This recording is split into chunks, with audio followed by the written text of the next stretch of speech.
to get that record button. And they're just like that. It happens. I love how that works. It's just one of these cool things. We get the alert, but guess what? Our audience and viewers do not see it, do not hear it, and that's kind of cool. We've got a jam-packed, exciting day today. I've got goosebumps thinking about it because it's going to be predictable, but then not predictable. It's so cool. We are so blessed. Today, what is today? It is Friday, and anyone who follows Two Sisters absolutely knows that we have a theme for every day and how important that this particular theme runs on this particular day. It is Fantabulous Friday, 250 podcasts. Could you believe it? I could not. This is Carol Sue, aka Naughty Boss, live from a very sunny Vero Beach with my two sisters. Hey, good morning, everyone. Oh my gosh, welcome, welcome. My name is Janis, aka Wellness Diva 5.5. I just did a little upgrade. We'll downgrade it, for the next one, but I just had to throw that in there. And we are so excited to have, excuse me, all of you on today. We have a jam-packed podcast for you. Now, sometimes when Carol Sue and I get on before, and we may have told you this when we're chit-chatting before we actually get on the podcast, I will usually say, oh, I don't want to talk about this. And of course, she ends up talking about that. That's right. So we thought we would do kind of shake it up a little bit, keeping obviously the same kind of theme going. It's Fantabulous Friday for 250, and that is awesome. So we thought that, well, we would come up with a question each to ask our panel. And I kind of already know what the answer is. It may make you laugh, and we hope that it does. So panel. Now this is going to be, we got to make sure that everyone knows it's going to be each one question for you that applies to everyone. Right. One question from me that is applied to everyone. Mine, we'll just go. You start. Okay, shutty. So the first question to the panel is, who is your favorite sister? Well, that is a loaded question. Wow, I was not expecting that one, but that's okay. And nobody answers, but that's okay. But Oh no, people are raising their hand. I got it. Okay. I'm going to claim that my favorite sister is my own sister, Ooh, who also appeared with you guys on the podcast, the Four Sisters podcast. that's right. That's right. Oh, bingo, girlfriend. You handled that question real easy and real good, and I loved it. Can we go by state? Because that would help. My favorite sister in Florida is Carol Sue. Oh, I like that. another great answer. I love that, Helen. Oh, they are collectively doing it so correctly. I have too many sisters. So I have way too many sisters, and I cannot leave any of them. So if I go for favorites, I think I have only one sister, so of course it's her. But I have too many sisters. If I say one in particular, I will be hanged tonight. So I love you all. So I go with all of you. I only have one sister, so that's it. There you go. Good. These are great answers. I know. I love it. I love it. Oh my gosh. So anybody else want to chime in there or speak now? Of course, I have to answer as well. Janis, you are my favorite sister named Janis. Carol Sue, you're my favorite sister named Carol Sue. I love these answers. Love these awesome. answers. Oh my God. Heart. Love you guys. This is awesome. Okay, Carol Sue. Well, my question is totally different. That's good. It has nothing to do with us. It has everything to do with you. And it's a kind of a funky question, but there is a rhyme to a reason to it. And I'm not going to actually tell you what the rhyme or the reason to it. It's up for you guys to figure it out because I'm sure you have a meaning behind it. So one at a time, what side of the bed do you sleep on and why? I know it's a personal question, not that personal, but whatever. Okay, so we've got Holly. Holly is like ready to be shaking her hands, and she's got this answer. You go for it, girlfriend. You start. Okay, I sleep when you're looking at the bed on the left side, but if you're laying on it, obviously the right. And here's the reason. That was always my side of the bed. And in my starter marriage, he slept on that side and had to give it up. So when I dropped that dead weight and I got my side of the bed back, I got my side of the bed and that was it. And I never had to give it up again. I love that. You got your power back, girlfriend, just by changing which side of the bed you were on. Who is next? Seriously. Oh, Paul. I sleep on the same side of the bed. Go ahead. I sleep on the same side of the bed, just the same side of the bed, period. Why? Because the other side of the bed is occupied by 2 purrs and 2 bow wows. Oh my goodness. Paul, you had your hand up. I sleep right in the middle, spread out with my up on my back. Very comfortable. Wow. I have no choice. My husband choose first, so I stuck with the one that had the wall that I cannot move. So right now I'm just in the right side of the bed with a giant wall, and I'm like sprinkled down to that wall, and he take the rest of it with the doggy. So I have no choice. So I take whatever wall is available out there. Oh my God, that's flexibility. I love that. Who else? Who else has got a great answer? It may not even have to be a great answer. Just this is how I sleep, and that's it. Go ahead, Michele. So I sleep, when you look at the bed, I sleep on the right-hand side. And that's because when my husband and I first moved in together, and we lived in the UK, our rooms were tiny UK-sized rooms. And so my husband is a huge, like giant wall of man. And so only one side was like this big and one side was this big. So he had to have the side that had a big enough path for him to get to and from the bed. And then after years of that, that's just where we sleep now. So even when we moved back to the States and we had plenty of room on both sides, he did insist that we try switching. And then he was like, oh, everything about this feels wrong. I can't sleep over here. So we had to switch back. Love it. Love it. I used to sleep on the left-hand side, and then I got married, and then I got divorced, and I moved to the right-hand side because I didn't want to sleep on the same side that I would. Yeah. Yeah, that works. Yep. I sleep on the right side. My husband and I, we just celebrated 50 years of marriage. Oh, And so- congratulations. And so I've always been on the right side. He's on the left side. And normally that is because it's closer to the door. And he has this thing about being able to protect me and be near the door if anything happens. So I'm right side of the bed. I have a question for Carolyn. How old were when you got married? 5? I was 19. Oh my gosh. You look amazing. God bless you. What a milestone. That's amazing. That's awesome. And Jan, what side of the bed do you sleep on? I sleep, well, if you're walking in the room, Looking at the bed. it would be to the right. There you go. There you go. Yeah, and it's a king size bed, yet migration seems to come on my side, and it really, really annoys me. I got to take care of that. Right. I'm also on the right side of the bed, and so much so, and it's usually because stage left, exit, bathroom, water, just happens to be that way. But I also find that when we were at a hotel, the two of us will look, okay, where's the bed? The only time I will swap is if it's an oceanfront route and the ocean is on that side. Then there's a problem because he's like, you never sleep on that side of the bed. What is going on here? I go, well, I want to hear the waves.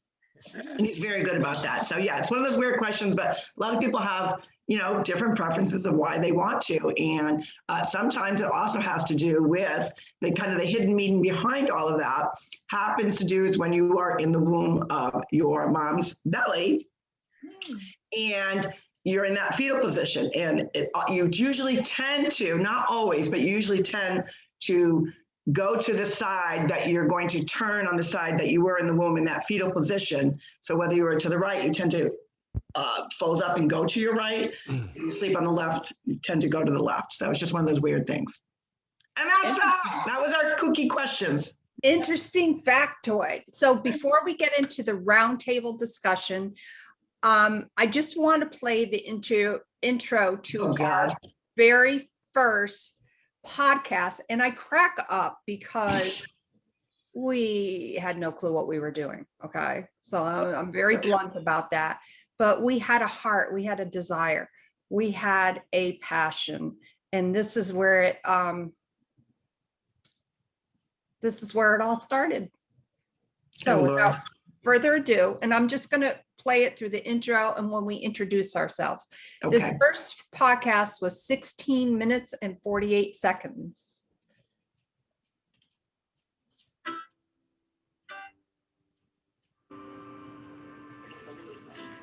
Good morning and welcome to the very first podcast of Two Sisters and a Book. And a book. Wow. So, How exciting is this? oh my God, so exciting, even with the chirping birds and workers. Yeah, the in your- workers in the background sawing, tile. Well, you know what? This is raw, real, impromptu, spontaneous, and frankly, that's what life is all about. Yeah, pretty cool. I mean, obviously acoustic wise, that was a little harsh. And, a lot of people on podcasts have that issue with the acoustics, especially when you have guests coming on, different volumes, different equipment that they're using. But, that message of being raw, real, authentically us has not changed. We've always frequently talked about how we incorporate health, wellness, and mindset with what goes on in our world, what goes around in our community, and interact in such a way that everything, regardless of where we are in life and starting a journey as such as this one, will impact your health and wellness and mindset, regardless of whether it's successful or not. And I love that it's ever changing. Ever changing indeed. And now we want to dive right on into our roundtable discussion. And I'm going to hand it over to Carol Sue, and she's going to do some introductions, and we're going to start the open chat.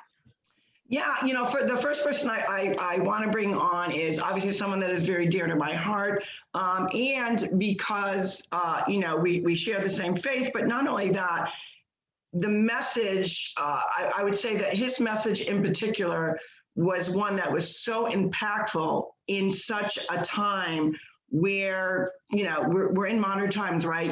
Instant gratification with media, social media.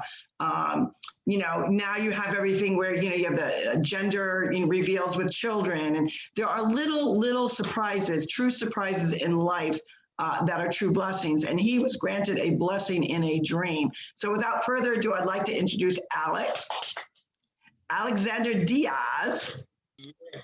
And Alex, give a short little intro to, a short version, if possible, of your, what inspired you and where that particular miracle, because it truly was a miracle, that led you to the path that you're on in the journey right now. So I'm gonna try it very brief and give you like a whole thing. So for the past 7 years, my life has been converted in a direction that I never can imagine. And I can tell you that through this journey that I'm right now, my life has been amazing. And everything started with putting myself second and put my faith and my beliefs first. And that's when I started to realize that through putting God first, things happen. So 7 years ago, I had the opportunity to have this experience in my conversion. So I opened my heart to the unknown. And I think I've been blessed to receive answer for all the prayers that I've been praying at that time. And I have the opportunity to, through a dream, they guide me to do some sort of work for my Lord, like our short film, Joseph. So it's all happened because I start believing, open my heart to it, and accept myself the way I am, and let God work himself through his purpose and me trying to reach out to him as most often I can, things happen. And then until today, I can talk about for hours. I can try to explain when it's something that you cannot explain when you experience things like this. But because when the Holy Spirit's work through you, is in between you and God. It's kind of you're married to these things, so it's very hard to explain. But I can tell you that it's real, it's true, it happens to me, and I'm more thrilled to be here today to celebrate 250 episode and be part of it, because that's kind of the work of our God to bring our experience out there, and this is one of the things that he used, and I'm beyond thrilled. So yes, I have a dream. I believe in the dream. I take the notes. I take the step that I should take to get this and accomplish. Is my step number 8. I'm stuck over here, and I know it's gonna be stuck over here for some time. I only have 2 steps to go through to finish my mission in this particular project.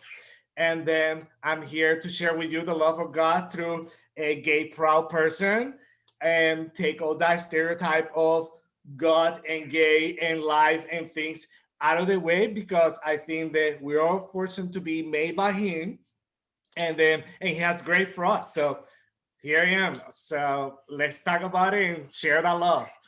Absolutely, and I love that, and I want you to share with our viewers and our audience and our guest speakers that the dream was inspired, or the dream was the inspiration of the movie that you not only casted, you're producing, you're filming, you've won already so many awards, even with just the trailer that was really sent out, and then in the small film division. Share with our guest speakers as well as our viewer and audience, obviously the name, where they can see the trailer of it, and share some of the accolades that really were a blessing from this miracle of this dream. Yeah, it is very, very exciting to be able to share with people, because when you have this kind of experience, you either people that believe in this kind of thing and people that totally is a battlefield. And before I think when I had my vision, God prepared me for this, to understand that not everybody is into the same belief. So we have to be creative to make sure that message go to those ones who don't believe. That's the hardest part.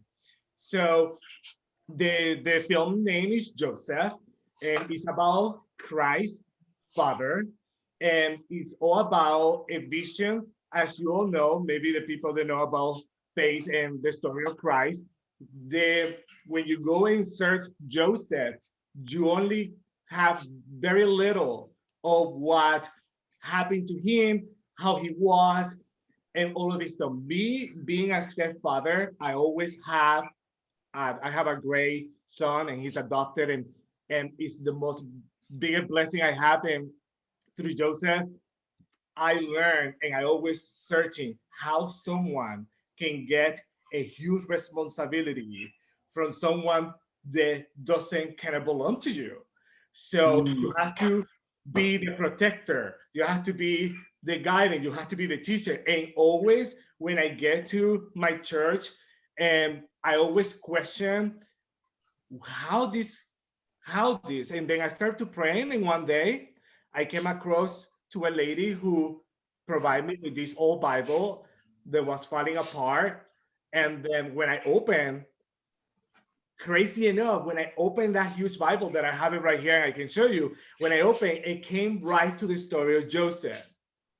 When I started writing that story, I was compelling, because I was like, oh my God, I'm putting myself in his shoes and see how far. But when I started writing and reading, no, it's like he disappeared, they don't explain nothing. And me as a stepfather, I say, no, my stepfather years, it's been like brutal, because you have to do so many things. So I start praying, and that's when I open my heart to the unknown. I had the opportunity to have, I call it an out-body experience. I don't know if you guys know what it is, but it's when I did my research, it's people that have the opportunity to came out of their body and experience things and see things.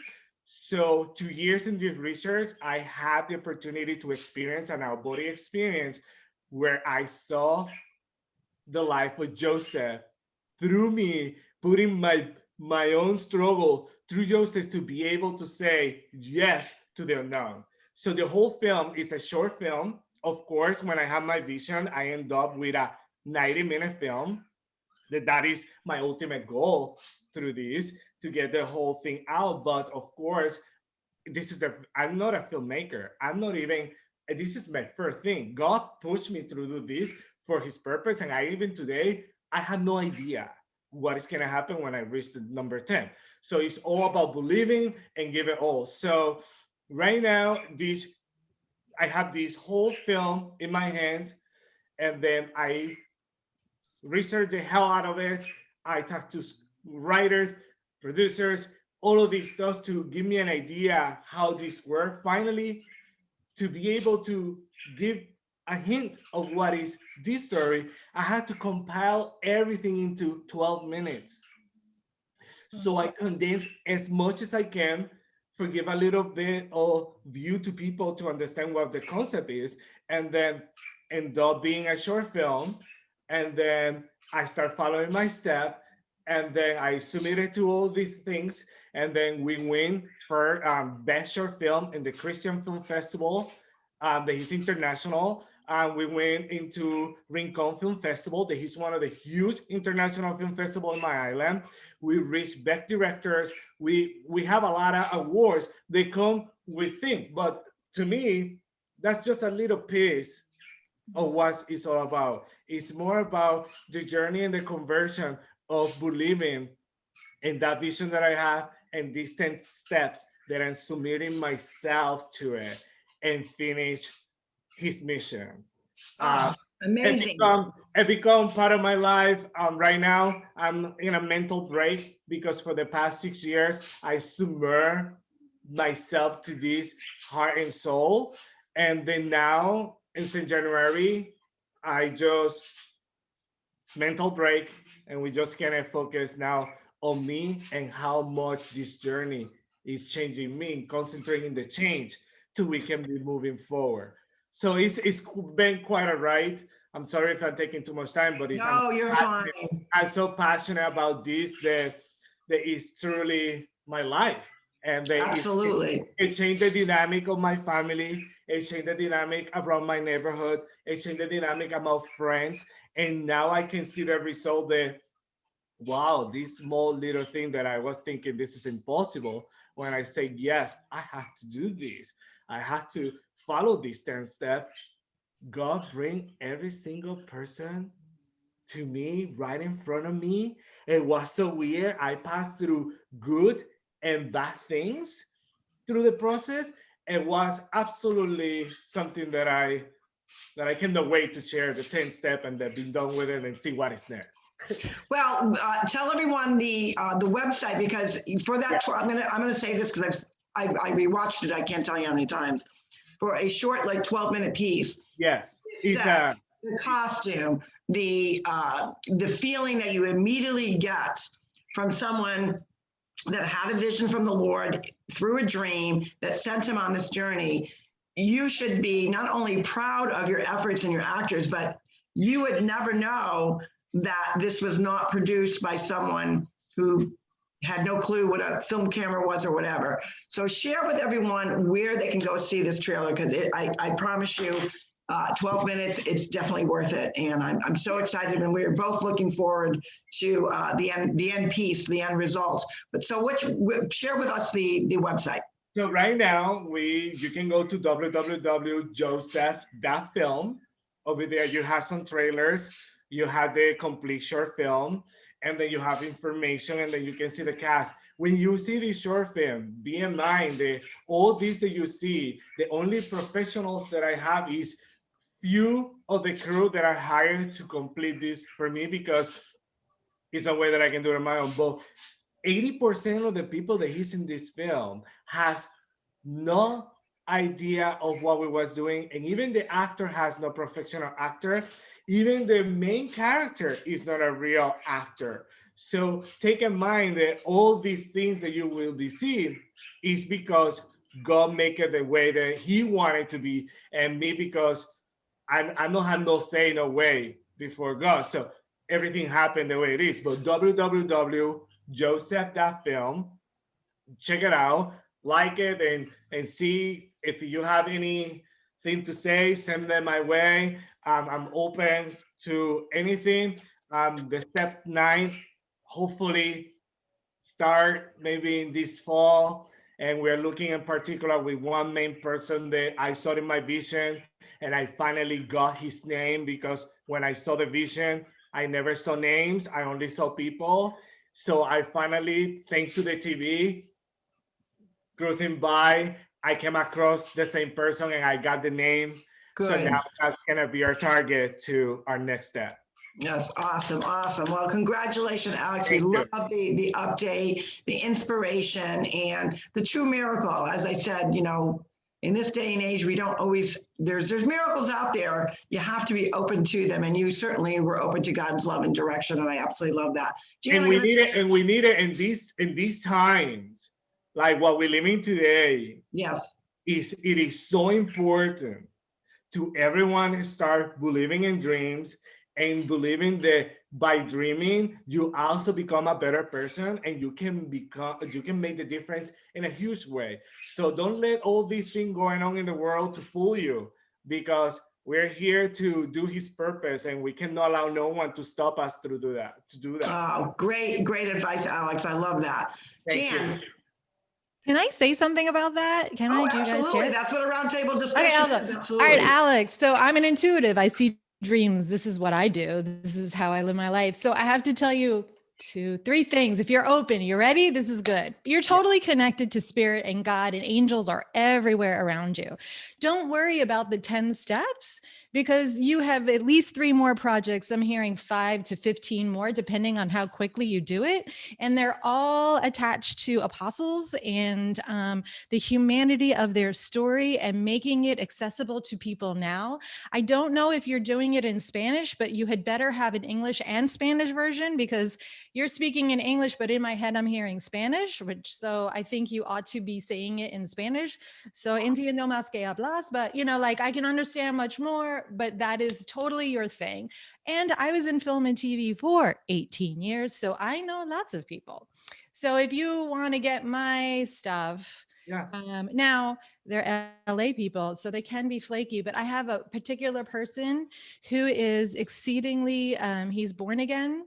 He is a director producer. He is someone I've known for, oh my God, 30 something years. And his wife is a diplomat, and they're coming back to the States this summer, and they will be in Virginia. And I just feel like you two need to meet. And I don't want to say his name on, because I don't have his permission. But so please, I'll try to find you. You cry right now. I'm good. That's what I do. That's what I do. I'm very emotional with this. Because, oh my gosh. I know. I mean, and that's what we love about our podcast, is we are really showing the possibilities of entrepreneurs, regardless of all different aspects of health, wellness, mindset, spreading joy, spreading good information, impacting people. That is what Two Sisters is doing. It's mingling everyone together and forming those friendships professionally and personally. We never know who we're going to impact. And that is a blessing of what my sister and I continually do, is just absolutely embracing the many different, and I see she just did a wardrobe change.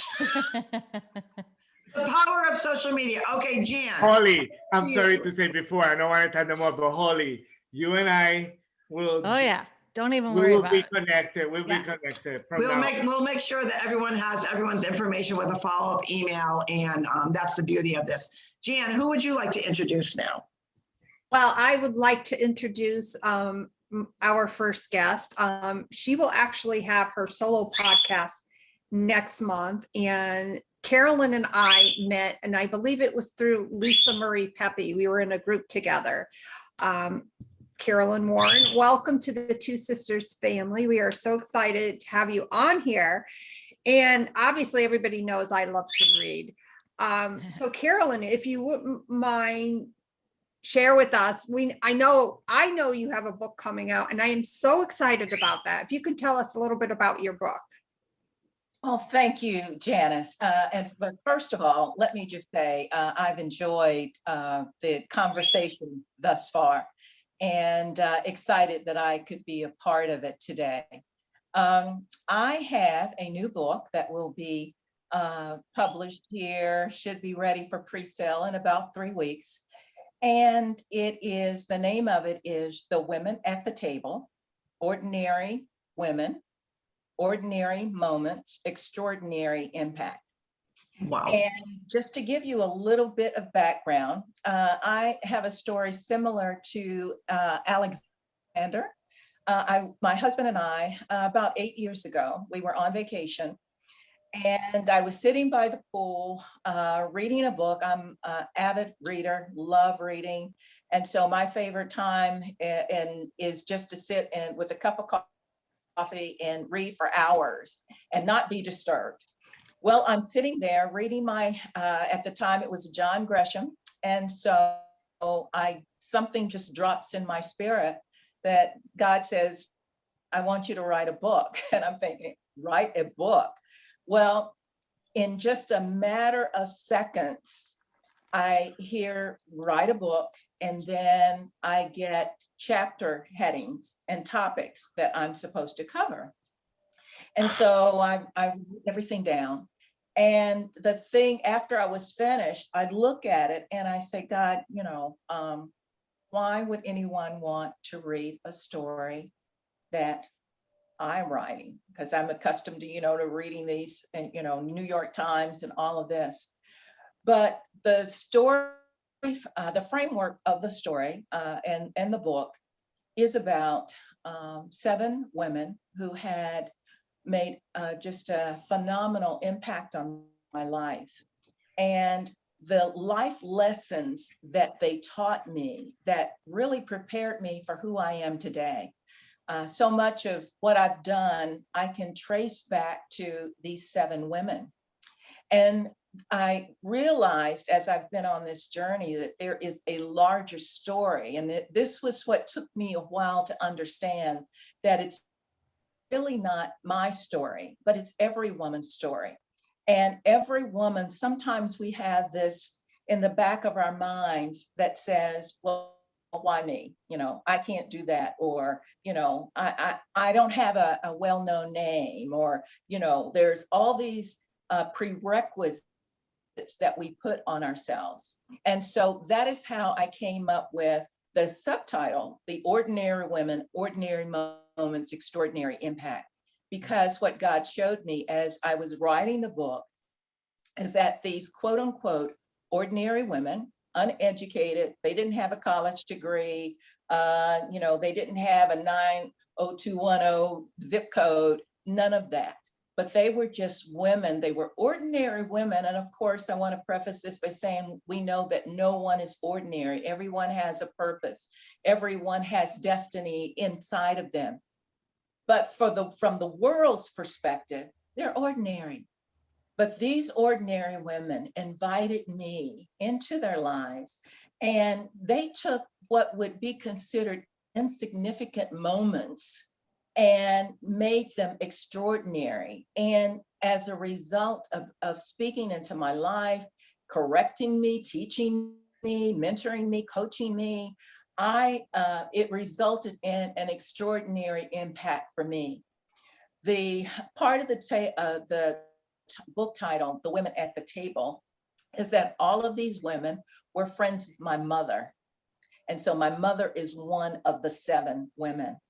And so these were women that I had access to because they visited my mother. My mother had this a loving long-term relationship with them. And each of them just had, a phenomenal helping me to transition through a life transition and to be successful, what I consider to be successful. And so the reader, the woman, whoever reads the book, will start out thinking that they are on my journey. And because I'm also a life coach and have a background in DIS, by the end of the story, they will have sort of transitioned. And the last chapter is about now that woman has had an opportunity to reflect and to become self-aware of her own individual strengths, gifts, and talents. Now it's time for you to get busy and for you to invite women to your table and impart to them. And so in a nutshell, that is what my book is all about. So it's the women at the table, ordinary women, ordinary moments. Wow. And extraordinary impact. As you were describing that again, and I've heard part of that obviously through our we've known each other, but I'm getting the chills, and I can't wait to order the book. So obviously, when as soon as that comes out, let us know, and we will definitely share your the link to that. I assume it's going to be available through Amazon or. Right. Yes, I just this week I'm going through my paperback proof. So I just need to go through, make sure that there's no last minute changes or grammatical things that I need to change. Once that is approved, send it back to them, and then we begin the process. So I anticipate in 3 weeks that it'll be available for pre-sale. So I've got information. It'll be out on Facebook, my Facebook page, and I'm starting a Facebook group for the women at the table. But I think that this is a very relevant topic for women, because I think we spend so much time trying to be approved, trying to make ourselves comparing ourselves to what the cultural standard is, instead of just being who God created us with innate talents and abilities. And there are a lot of things that I think that I do well, but at the very core of what I do is I'm an encourager, I'm a motivator. And when I look back over my life, I see that I've been doing that since I was 3 years old, And one of the things that people say once they have had a conversation with me or we've interacted is that I feel so encouraged, so it's not, I don't want women to walk away or any individual to walk away and say, I don't need to go to college. Yes, you prepare yourself, and what that does is it just opens other avenues, and it broadens your boundaries so that you'll be able to to influence more people. But the very crux of who you are is that gift and talent that is already inside of you. And once you know that, you can connect it to your purpose. It's sort of, now I know that no matter where I'm at, what I'm doing, how I'm dressed, whether I'm at the grocery store or, I'm at a conference, I'm here to encourage and motivate and change someone's life. Love that. The focus is not on me, it's on them. And I'm no one special. We all have something. So what I do in my coaching business is help individuals determine and to discover, what is it that I am carrying? I believe that one of the things that we see in Facebook and the culture and everything today is that there's a lot of emphasis on I am brave, I am courageous. Well, yes, we are all of those things. But if I don't use my boldness or my bravery or my courage to impact someone else's life, then I'm just simply a person who is courageous sitting here in my office. And you are courageous. Use that courageous, that boldness, that fearlessness, that ability to encourage and change and impact someone's life.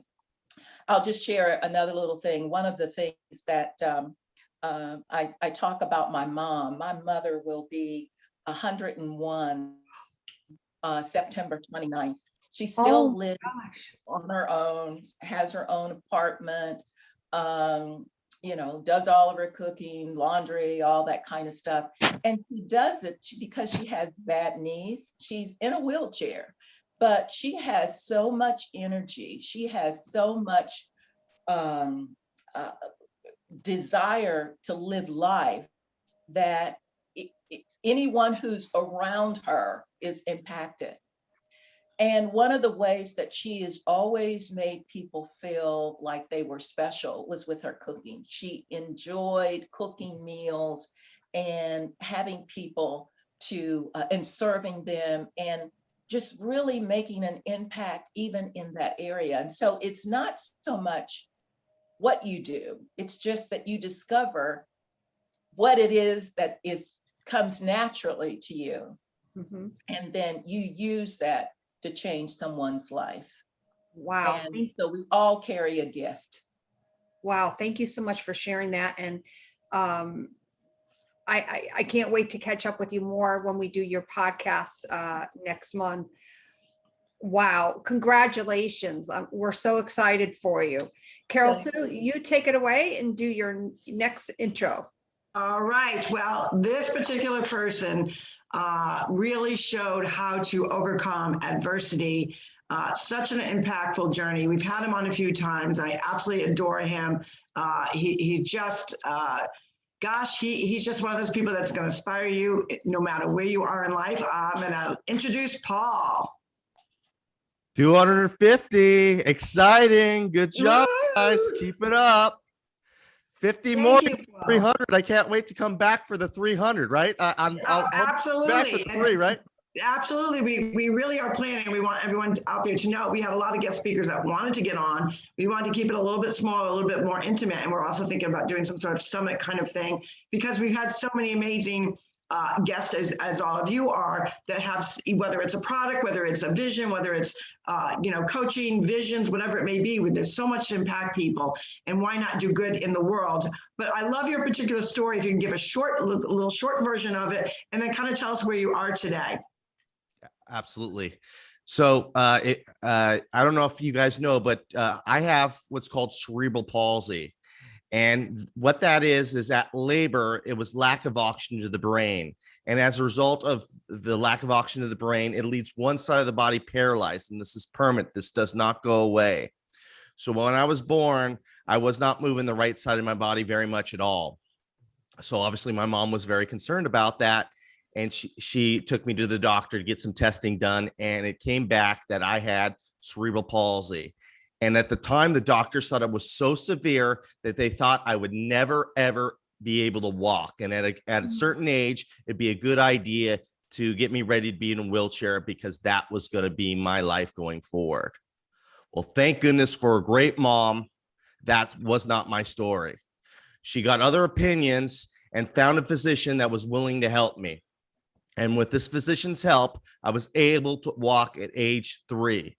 Don't really remember that, but I was able to walk at age 3, defying the doctor's orders before that I was not going to be able to walk. But it was not easy, because at the time I could only probably walk or run about 25 to 50 yards, and I was put into sports. And at the time I could barely do anything. I was basically standing there where the other kids are running laps around me. I remember saying to my mom, I don't want to play sports anymore. I'm making a fool out of myself. And my mom telling me, you don't have to play this particular sport anymore if you don't want to, but you have to honor your commitment. You have to finish out the season. And if you don't want to play that sport anymore, that's your prerogative. So that's what happened. And I remember after that, around that same time, I had a game-changing surgery on my right foot to tighten up my tendons, to give me a little bit more spring in my step. And it was game changer. I remember in school, switching schools. I remember my first day of PE, physical education. We did our stretches and the teacher said, okay, run a lap. And I'm thinking to myself, here we go again. I'm going to run 25 to 50 yards and these other kids are going to see this and they're going to start teasing me because that's all I could do. But because the surgery was different, I was able to go to past that point where I normally have to stop. And I remember saying to myself, come on, Paul, you got this, bud. Keep going, keep going. And I finished the lap with the other kids. On the outside, I kept it cool, but on the inside, I was like, yes, yes, yes. The first time in my life where I just fit in, that I didn't stand out. And things definitely got easier for me, but I wouldn't consider them easy. I switched schools when I was in middle school, junior high. That's 12, 13 years old. So that's a tough, tough age. And these other kids have been going to school for years with each other. And they already have their cliques. So just being a new kid, it would be tough. But I was a new kid with a disability. I walk with a little bit of limp. I hold my right arm a little bit differently. So I was bullied, teased pretty much all the time because of this. And at the same time, my mom raised me Catholic, so she wanted me to go to a Catholic high school. So I had to take an assessment test to see where I was at academically. Well, I bombed the test. I must have did horrible on the test because when I met with the principal and my mom, the principal says, we're going to put Paul at the lowest level possible. And I don't expect much from him. He is not college material. After one test, the principal says that to me. After this test, I'm devastated. I have to go back to school. I'm bullied and teased at school. I'm just overwhelmed. I'm crying myself to sleep saying, why me? Why do I have to be different? And I don't know what came over me, but midway through my 8th grade, I was just sick of feeling those feelings anymore. And I thought to myself, what could I do to change that? What could I do to do something different? What could I set a goal for myself and distract myself from these feelings? So that's what I did. I set a goal for myself and I started focusing on the goal and ignoring the noise. I set a goal that I wanted to play baseball. I wanted to make my varsity baseball team. So from then on out, I played fall ball, winter ball, spring ball. And if I wasn't doing that, I was throwing a tennis ball against the wall. And I was doing this constantly. And the great thing about this, I know this now, I didn't know this at the time, I was changing the energy that I was sending out to these other kids. I had my shoulders back, my head up. And as a result of this new energy that I was sending out to these kids, they were sending a different energy back to me. Instead of bullying and teasing me, they started rooting for me. So my junior high, middle school career was much different from my high school career, all because of the shift that I had inside of me. And that alone would be great. I mean, regardless of making the goal of being a varsity baseball player, I made a goal about changing my energy, and that was even more impactful. But even on the cherry on top was I was able to make my varsity baseball team as a junior and a senior. Wow. And all through my life, the theme of my life has been self-love, believing in myself, taking back that pen. So many people wanted to write the story of my life for me, but I refused to give up my pen and wanted to write the story that I wanted for my life. And that's what I do now as a profession. I'm a coach and I help people rewrite their story, take back their pen and write the story they want to write for themselves and solely for themselves. So that's my story in a nutshell there.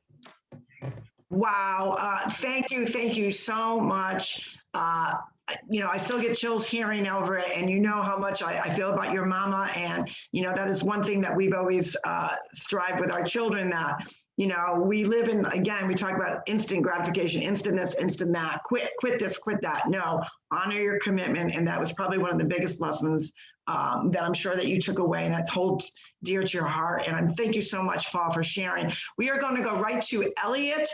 We are really trying to make sure that we value everyone's time frame, as well as we know other people have commitments. So certainly message us if there's a time glitch right now, but I'm going to shoot it over to Jan. She's going to intro Elliott. Elliott, when we first met a couple months back, I was instantly attracted to your vibe, as I am with all of our guests. And Elliott was previously on February 17th, and he'll be doing actually his solo podcast is next week, his second podcast. So welcome back. Just give us a quick update and tell us what you're doing now. Hello. It's an honor to be back on with you two. It was a pleasure connecting with you the first time around, and I'm looking forward to connecting again the second time around. I'm working on a few different projects, but one project that is near and dear to my heart is something I'm doing for free. And it is, so I'm a coach, and I'm a high performance coach, and I have just started coaching my nieces and nephews and they range in age between 12 to 18. And some are starting high school and one's finishing high school. And I just am so passionate in working with young people, because when I was young, I didn't have that one person or two people that I could go to ask for advice, to learn tips and strategies from. And I want to be able to give back to my nieces and nephews these tools that will help them think on a different level, right? On the deeper level, instead of, oh, how are you doing today? I'm doing good. Okay, tell me more. Like, what is going good? Like, what else is going on with your day, right? Because then now they're thinking of beyond when I ask them this question, now they know, oh, I can't give my uncle this answer of, oh, I'm just doing good. Even with my kids, right? It's like, how was your day today? Good. Okay, what was good about it, right? Tell me more. So just having them think beyond what they're like the surface level, right? So going deeper, going really digging deep into why that is happening. And when it's not, right? Having those questions to ask themselves, oh, why did this go this way, right? And in the past, I would always, not necessarily always, I would lean towards more the telling people what they should be doing. And now it's more helping them generate their own options so that they have that autonomy, they have that control, so that they can make those decisions on their own instead of, oh, my mom and dad told me to do this, so that's why I'm doing it. Well, I mean, you're going to high school, you're about to graduate high school. What are your next steps, right? Take back that control, take back that autonomy and say, oh, have that conversation with mom and dad. No, you wanted me to go down this profession, this major, that's not for me. This is what I want to do, right? And having those real life conversations.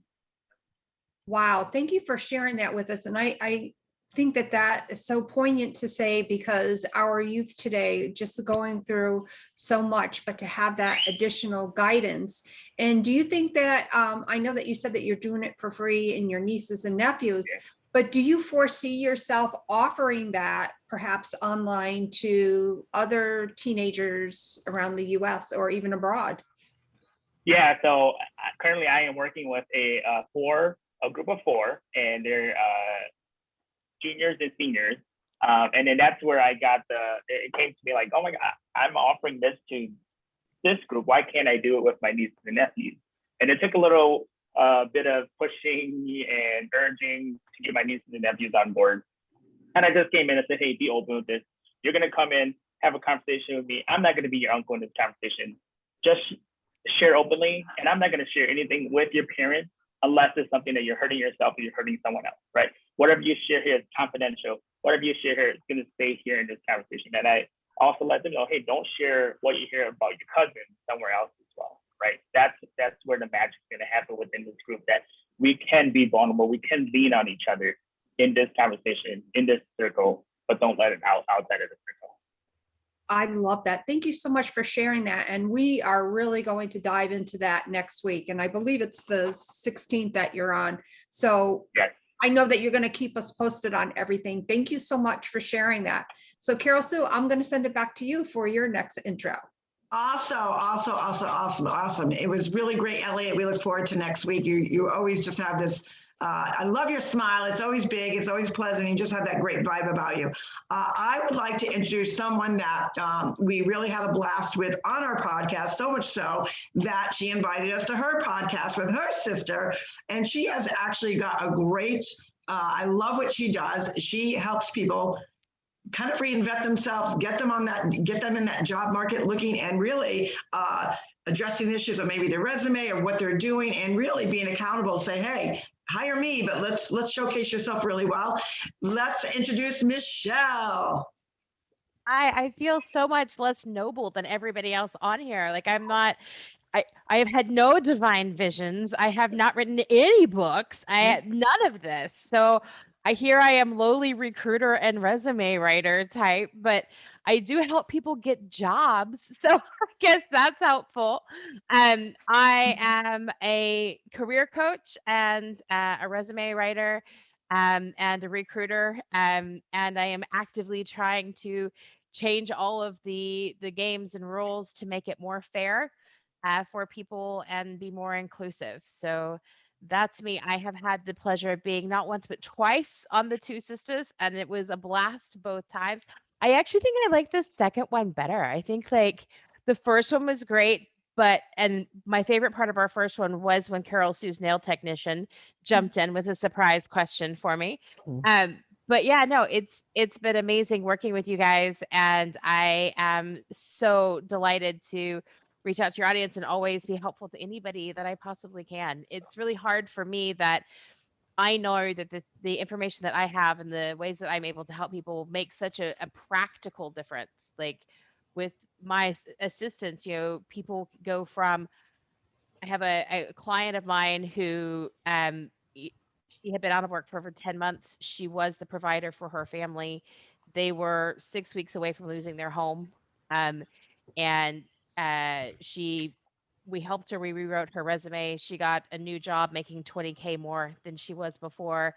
And like that's the kind of thing that to me like really makes me feel better about what I do, but it also makes me sad because I know that so many people who need my help are the very people who can't afford it, um, or people who thought they had this and then they've gotten so far down the road of not having work, et cetera, that they don't have any finances to be able to help. So being able to come on shows like this and help people for free in a time efficient way for me is an absolute blessing in and of itself. So thank you, ladies, for having me, and more than once even. So thank you so much.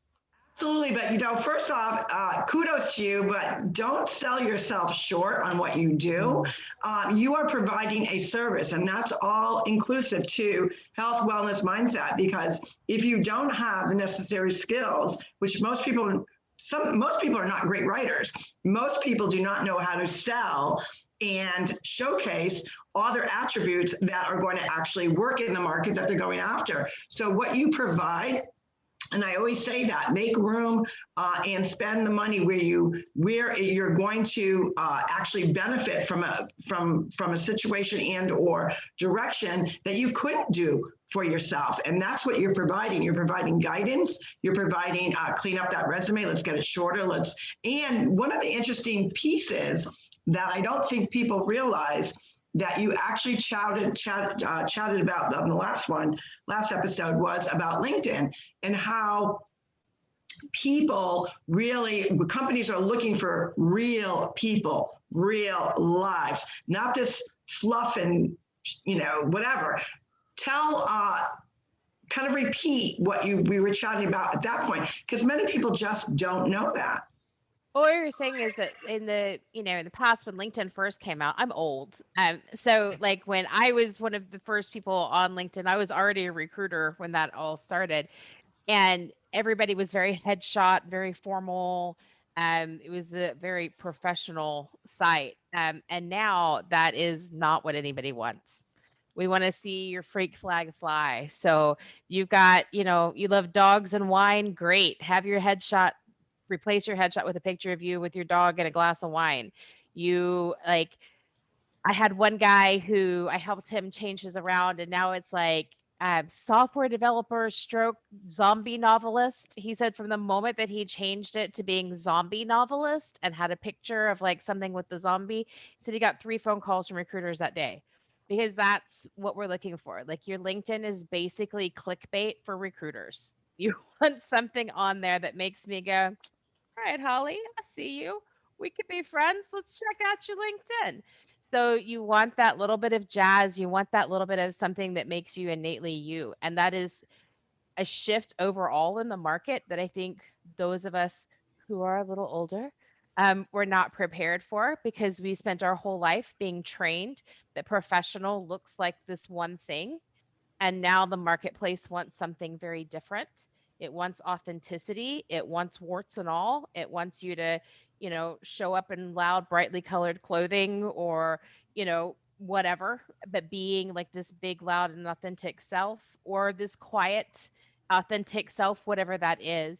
And that's really hard for some of us, I think, to do and put out there, especially in a context that we have for so long been told that was not appropriate or acceptable behavior. So yes, a big part of what I do is help people learn that balance for whom it does not come naturally at this stage in our life.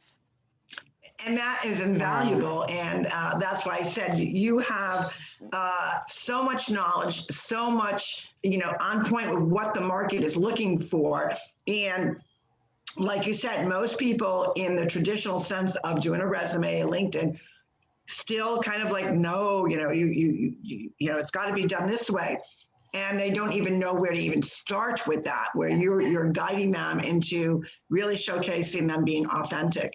And I love that, because that's what our podcast is always about, authentically us, warts and all, missteps, foot and mouth, all of it, because we are really showing that human is not perfection, but humanity is perfection.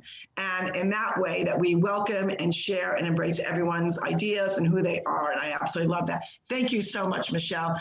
Jan, I'm going to put it over to you to introduce who you're going to introduce next. Well, thank you, Carol Sue, for that nice turnover. But I do have a quick question for Michele. Chit Chat Gate. Which one chats more? Sista chats more. Oh, I don't want to be in the middle of anything involving the word gate. Can I blame my sister? Daisy's not here. My sister is the one that chats the most. She's terrible that way.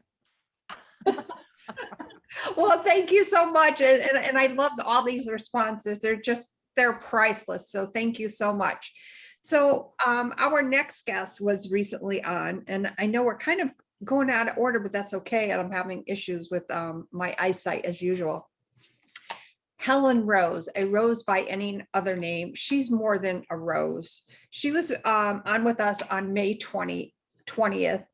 And she just cracks me up. I love her to pieces. Welcome back, Helen. I'm so thrilled that you're with us today, especially for this monumentous occasion. And you had mentioned, I think before we started recording, give us an update on your weather. Okay, so first of all, I have to say thank you so much. I love you guys. You meet people and it's like instant everything. And so the weather today in Canada is absolutely beautiful. Last time we talked, it was snowing. So we had some hot weather now. So we do Celsius versus Fahrenheit, but I think we were at 87 Fahrenheit last week.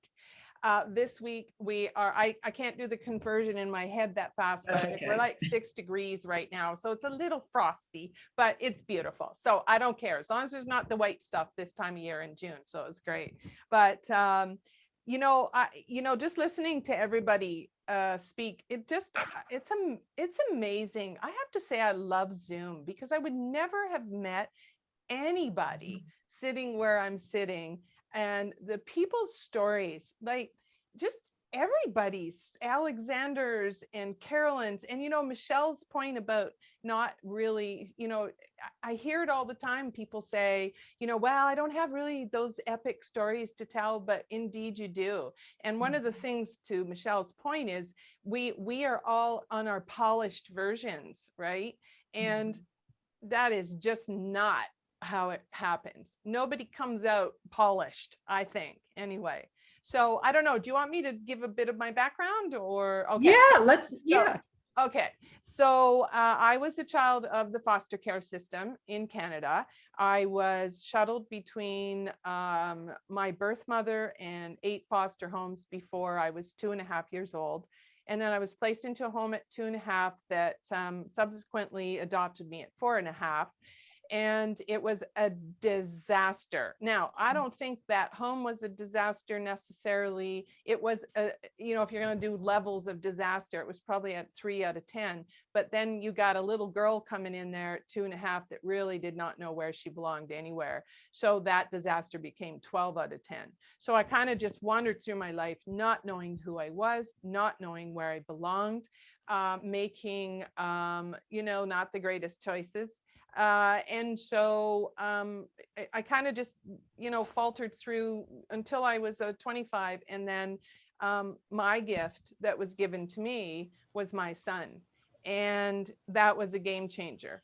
And I think, I can't remember who was saying, but that's when when you're wholly responsible for another human being that's not yourself. If you don't do that game change, you're going to perpetuate all the drama that you've experienced before that. So that changed for me. But also I wrote my book in 2008 and thought I had done my stuff. I love it when you think you've done your stuff, which never really happens. And I caught my husband having an affair, and it flattened me. And it flattened me right back to that 2.5-year-old. And that's when I knew that I needed to really take stock of what I wanted for my life and what I wanted for that little girl's life. And so I've been on almost a decade-long journey of discovering the beauty part of life and not being the victim. And to Alexander's point in the beginning, when you're talking about what's brought to you, I manifested my dream life, and it works. And it works, and it's just crazy. When it works, it's like, oh my gosh. So it just kind of spurs you on to do more. So if you ever think that you're just kind of in one spot and that's it, and you're good, nope. Because guess what? That universe, God, whatever that is for anybody, is going to go, oh, excuse me, I don't think so. And they're going to turn you around, and they're going to put you in that direction, whether you understand it or not. So I'm very much, when I do work with people, it's like trusting your path. You can go back and look, don't stay there because you've been there already, but you gotta move, you gotta look back a little bit in order to move forward. Oh my God, like we don't have enough time for me to talk about everything that I love to talk about. But I have to tell you, I feel very, very lucky to have been put on the same path as you and Carol Sue, for sure. And I think a few of these people here too. It's like I've already kind of friended some people on Facebook. Oh my gosh, I love that. And if you would just tell us the name of your business, which is very catchy. It's the gift of being present. And so that is exactly what that says. It's you're here now, and everything else that's happened is your gift. You just have to find it, and you have to believe it, and you have to trust it. So the gift of being present. Thank you so much for sharing that. Thank you. And yeah, I mean, you're so right though. When you meet someone, as we have met, obviously all of we've just made that instant connection, and I will be contacting you so that we can get you scheduled in for your second podcast. Oh, I can't wait. And just quickly before I forget, if I am not friends with you on Facebook and you'd like to friend request me, please let me know. So I'm going to turn it over to Carol Sue to do the next intro. Awesome, Jan. Thanks so much. And again, thank you, Helen. That was, I love your spark. You just have that energy about you, and like all of our guests, and we thrive off of that. I am super excited. This bubbly little firecracker, make no bones about it, has a gift, inspires people, but I really think it's really about, she's talking about what she sees in her vision with other people that she meets. When you instantly just hear her voice, you're just instantly drawn to. So with that, let's bring on Holly. It's my introduction. Thank you so much. That'll make me cry. First of all, thank you. When I met you two, I just wished I was closer. And now listening to everyone speak, you can't friend me on Facebook because I have a problem with Facebook as of late. It's like I'm trying to take off, but follow me on Instagram. I share too much on that. And I'm happy to connect with everyone and do things with everyone here, because I think we're all have the same mission. We want to help people remember. And oh my God, so I cry a lot when I do readings. So I'm about to cry, but I had a really hard week myself, really hard week. And listening to all of you, it's just reboosting my faith that I'm doing my real work. I'm helping other people, because some weeks is really hard to continue to be self-motivated, right? So I'm an intuitive healer. I'm an author. My book came out in February, and it's all the words we've said. It's real, not perfect, how to become your happy, authentic self. I have been through ridiculous amounts of trauma in my own life. Rape, house fire, lost my home to an earthquake, abusive first husband, alcoholic parent, blah, blah, blah, blah, all that stuff. And none of it limits me But what really did were the words I used to define myself and the words I used to motivate myself. I used to use anger, and I call it a fossil fuel in my book because anger will only get you so far. And what I mean by that is I used to think, F you, I'll show you I can do it. And then that just depletes you. Whereas just like we were saying before, we've been called to do something. And when I opened up and aligned and listened to my gifts and really like leaned into that and decided, okay, so I'll be the weird one in the room. I'm good with that. I've always been like my own beat anyway. And then my life changed again. And, you know, I didn't do film and TV anymore. And I didn't do all of these other things. And I'm really happy. Like, I'm happy. And I love that, like, when Alex responded to me seeing his gifts, and wait, I don't know, his face is gone.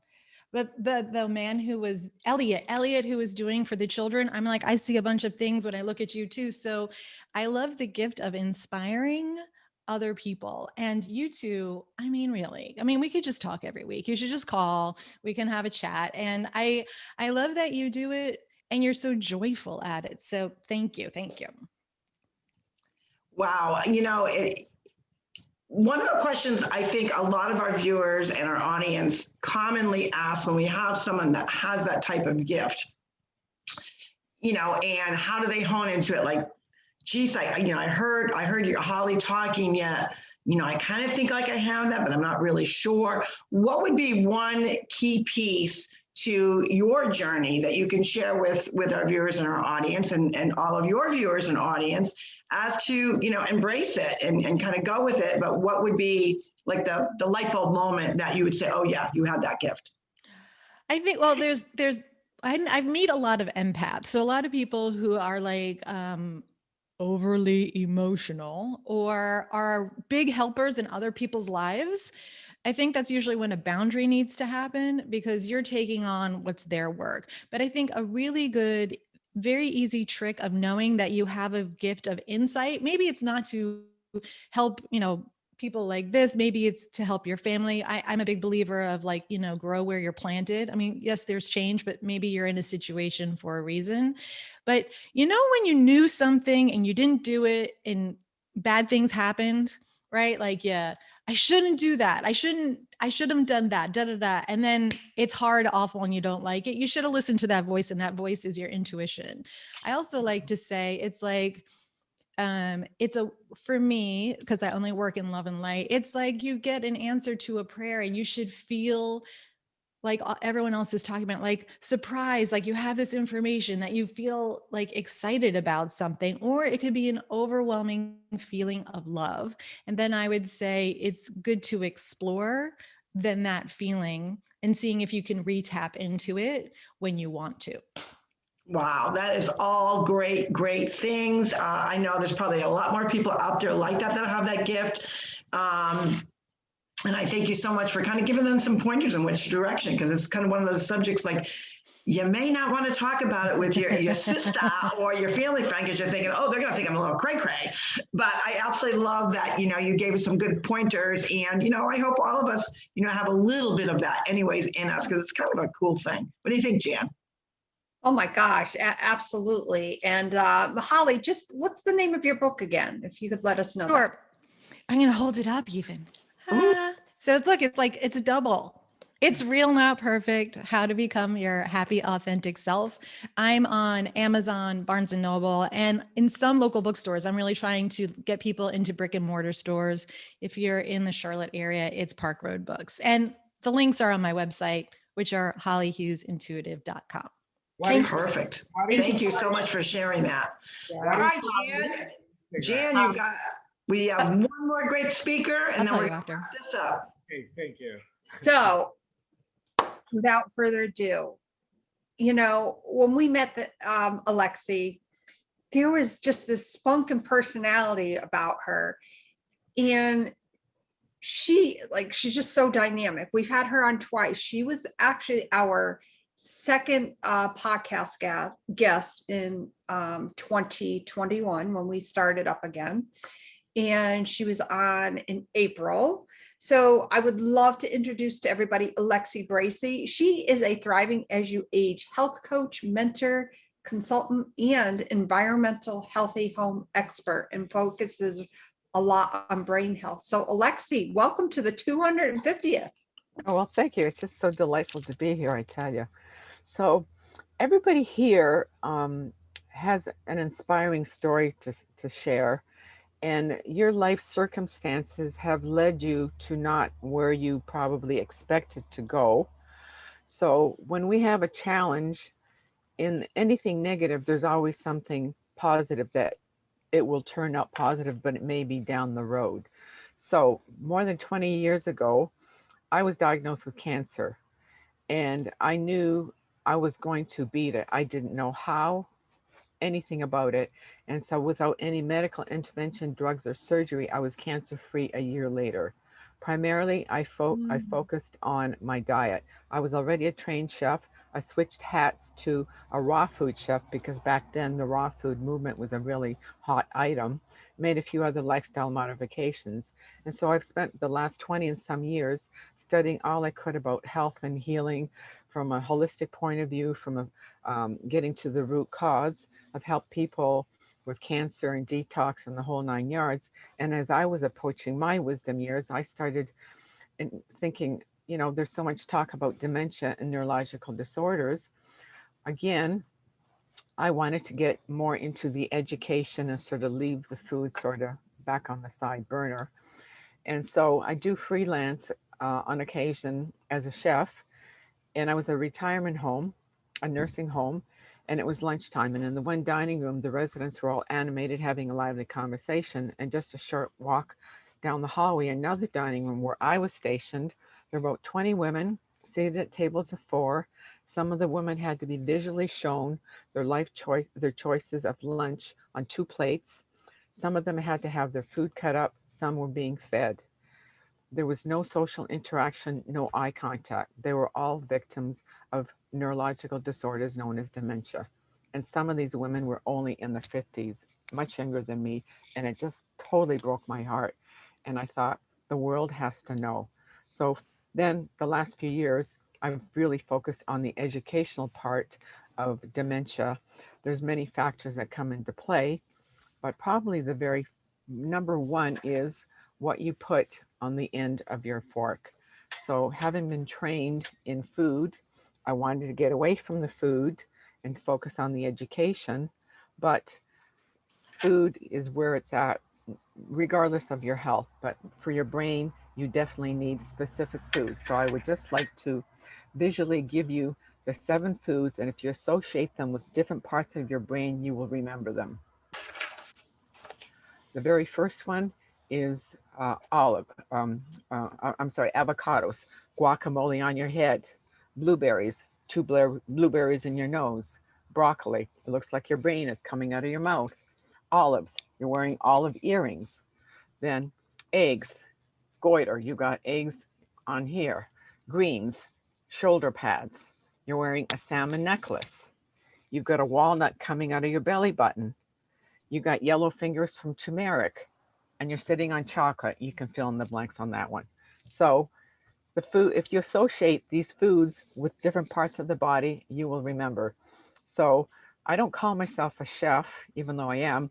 I'm a culinarian. So let me inspire you to put healthy food on the end of your fork so you can thrive as you age. Oh my gosh, thank you so much for sharing that. And I have 2 questions for you. What would the delivery charges be to North Haven, Connecticut? And the second question is, well, actually, it's more of a comment. I know you have a little joke within you that you just need to get out. So please share that with us. Yeah, one of the ways I teach people for healthy mind is to be grateful and show gratitude to strangers. And so I approach people at the dog park, at the grocery store, at the ATM machine, and I say, can I put a chuckle in your heart? And I proceed to tell them a joke. So Mrs. Sullivan is walking down the street in Dublin, and she sees Father Flaherty across the street. And Father Flaherty says, Mrs. Sullivan, how nice to see you. Didn't I marry you and your husband a few years ago? Oh, yes, she did, Father. And would there be any wee ones yet? Oh, no, not yet, Father. Oh, that's too bad. But I tell you what, I'm going to Rome next week and I'll light a fertility candle for you. Oh, that would be delightful, Father. Some years go by. Mrs. Sullivan's walking down the same street in Dublin, and there's Father O'Sullivan. Oh, Mrs. O'Sullivan, so nice to see you. And how would you be doing? Oh, fine. And any wee ones yet? Oh, yes, Father. We have a full house. We have 2 sets of twins and 6 little ones. A full house. Oh, my, that is lovely. And how would your husband be? Oh, he's gone to Rome to blow out the fucking candle.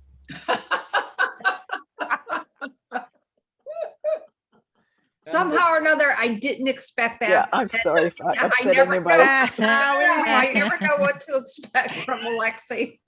That was great. Thank you so much for sharing that. Oh, Lord, I loved it. So, wow, we're going to wrap this up because, you know, we respect your time. We went over than, you know, more than we thought we would, but we just want to thank you all again so very much for taking the time.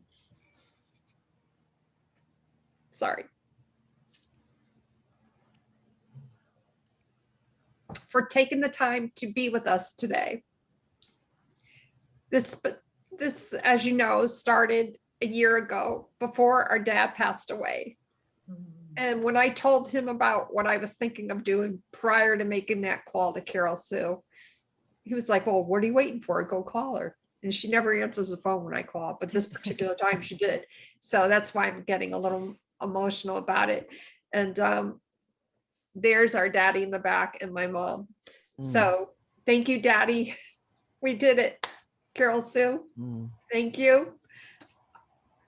You know, I always say things are, you know, happen for a reason. We don't always foresee, and we can never predict where we are in our lives. Who could predict that, you know, what we would go through and what we would start would really come out of a pandemic. And we've always used the pandemic as a source of pulling out not the bad part of it, but pulling out the good parts of it, the blessings where people really had to maybe pivot from what they were doing, redirect their energy, redirect their focus. And the end game was for both of us was to make sure that whatever your dream, whatever your vision was, don't let it go to the graveyard. You know, whatever it takes, do it. You know, even with the stumbles, even with the missteps, the point of life is we're not supposed to be perfect, but humanity is, and that is our job. One of the other things that really has transpired is a lot of people have asked us, you know, guest speakers as well as our audience and viewers, is why do you know, you're all about health, wellness, and mindset, but a lot of times you talk about controversial subjects. Being authentically us really meant that we had to dig deep with what's going on in our world, because what is going on in our world, within our communities, within our towns, within our states, does impact our health and wellness. You know, how many people that you have encountered over the last year that, you know, have struggled with, you know, what's going on in their community, not really knowing how to get involved, how to get the message out. And the common denominator was, we are only one, what can we do? Well, Jan and I were only two, what could we do? We really wanted to showcase that, yes, it is paramount to your health and wellness that you are in touch with what's going on in your community, within your state, and within our world, because it does impact our health and wellness. It impacts our mindset. It impacts our financial goals. It impacts so much. So why not showcase it, giving a platform for other people's dreams and visions, and the struggles and the pivots that they had to get to the new journey.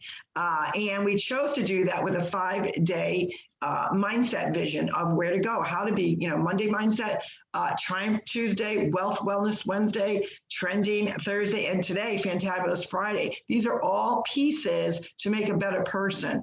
And we cannot thank all of you enough for sharing in our mission and our journey. And we hope we continue to do that. A lot of people ask, do you have advertisement? Do you make money off of this? No, we don't. You know, we both have prospective interests that we do, but we don't. And we chose to do it this way. You know, maybe one day we'll get some advertisers. Maybe somebody will pick us up on a major network. You never know. But that's not even the point. The point is, how can we help other people impact others, because that's really the message. We all have a way of impacting people. It's all on how we do it. And if we do it with tolerance, kindness, and with a perspective that we can make a difference as one or as a whole, we're going to impact other people. So we cannot thank all of you enough for sharing, you know, what you're passionate about, what you're doing, your journey, and just, you know, just being partners with us. We can't thank you enough. Right, Jan? I wanted to say something before we go.